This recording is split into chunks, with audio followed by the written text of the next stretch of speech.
పండగ రద్దీని దృష్టిలో పెట్టుకొని ప్రత్యేక సర్వీసులను నడుపుతోంది ఏపీఎస్ఆర్టీసీ. గోదావరి జిల్లాల నుంచి హైదరాబాద్కు ఈ స్పెషల్ బస్సులు నడుపుతోంది. జనవరి 9 నుంచి 13వ తేదీ వరకు ప్రత్యేక బస్సులు అందుబాటులో ఉంటాయి.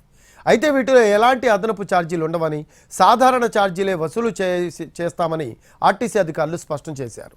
మరోవైపు సంక్రాంతికి ఏపీ వ్యాప్తంగా 2400 ప్రత్యేక బస్సులు ఏర్పాటు చేశారు. సంక్రాంతి పండగ సమయంలో గోదావరి జిల్లాలకు 25 లక్షల మంది వస్తారని అధికారుల అంచనా. దీంతో దానికి తగ్గట్లుగా ఏర్పాట్లు చేస్తున్నారు అధికారులు.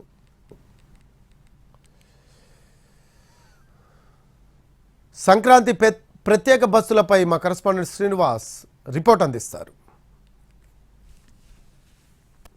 సంక్రాంతి పండుగకు వచ్చే ప్రయాణికులను దృష్టిలో పెట్టుకుని ఆర్టీసీ ప్రత్యేక ఏర్పాట్లు చేయడం జరుగుతున్నది. ఇక ప్రత్యేక బస్సులను కూడా ఏర్పాటు చేయడానికి ఇప్పటికే కార్యాచరణ నిర్వహించడం జరుగుతున్నది. అయితే ఇప్పుడు చూస్తే ఇక్కడ జనవరి 9వ తారీఖు నుంచి 13వ తారీఖు వరకు కూడా ప్రత్యేక బస్సులు అందుబాటులో తీసుకురావడానికి ప్రయత్నాలు జరుగుతున్నాయి. అయితే ప్రత్యేక బస్సుల్లో ఎటువంటి అదనపు ఛార్జీలు లేకుండా ఇక మామూలుగా ఏదైతే ఉన్నాయో బస్సుల్లో రెగ్యులర్ ఛార్జీలు విధంగానే వసూలు చేయాలని చెప్పేసి ఈ మేరకు నిర్ణయించడం జరిగింది. అయితే సంక్రాంతి పండుగను పురస్కరించుకుని గోదావరి జిల్లాలకు అత్యధికంగా ప్రయాణికులందరూ కూడా రావడం జరుగుతుంది. అయితే ఇక్కడ గోదావరి దేశ విదేశాల్లో ఉన్న వారంతా కూడా ఈ గోదావరి జిల్లాలకే ఇక్కడికి సంక్రాంతి పండుగను పురస్కరించుకుని రావడం జరుగుతుంది. ఈ రకంగా చూసినట్లయితే మొత్తం సంక్రాంతి పండుగకు సంబంధించి ప్రతి ఏటా కూడా 25 లక్షల మంది వరకు కూడా ఈ గోదావరి జిల్లాలకే రావడం జరుగుతుంది. అంటే ఇక్కడ ప్రధానంగా ఈ తెలుగువారి పెద్ద పండుగగా జరుపుకునే ఈ సంక్రాంతి పండుగకు సంబంధించి 3 రోజుల పాటు ఇక్కడ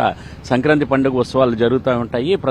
సంక్రాంతి సందర్భంగా ఈ భోగి పండుగతో మొదలుపెట్టి తర్వాత సంక్రాంతి తర్వాత కనుమ పండుగలన్నీ కూడా జరుగుతాయి. సంక్రాంతి సందర్భంగానే ఇక్కడ కోనసీమలోనైతే ప్రబల ఉత్సవాన్ని నిర్వహిస్తారు.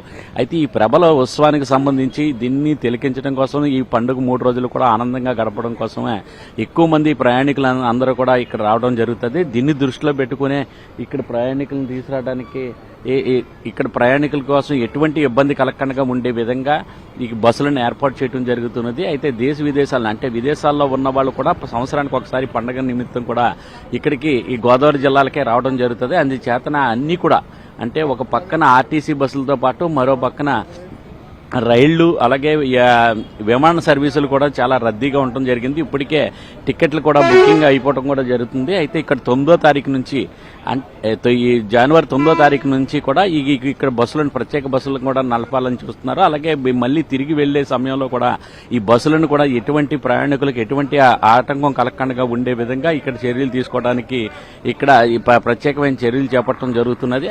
అలాగే ఇతర ప్రాంతాల నుంచి కూడా ఇక్కడ గోదావరి జిల్లాలకు వచ్చేవాళ్ళు కానీ ఇక్కడ నుంచి ఈ శ్రీకాకుళం వరకు కూడా వెళ్లే వాళ్ళు కూడా ఎక్కువ మంది ఉంటారు ప్రయాణికులు. దాన్ని వాళ్ళందరినీ కూడా దృష్టిలో పెట్టుకుని ఇక్కడ ప్రత్యేకమైన ఏర్పాట్లు చేయడం జరుగుతున్నది. ఈ బస్సులన్నీ కూడా ఈ నెల జనవరి 10వ తారీఖు నుంచి కూడా ఇక్కడ 9వ తారీఖు నుంచి కూడా ఈ బస్సులన్నీ కూడా అందుబాటులో ఉంటాయి. అయితే 13వ తారీఖు వరకు వచ్చే బస్సులు ఉంటాయి. తర్వాత 13 తర్వాత మళ్ళీ 19వ తారీఖు వరకు కూడా ఇక్కడ నుంచి తిరుగు ప్రయాణం చేసే బస్సులు కూడా అందుబాటులో ఉండే విధంగా ఈ ఆర్టీసీ ప్రత్యేక చర్యలను చేపట్టడం జరుగుతుంది. కెమెరామ్యాన్ వాసుతో శ్రీనివాస్, ఎన్టీవీ, రాజమండ్రి.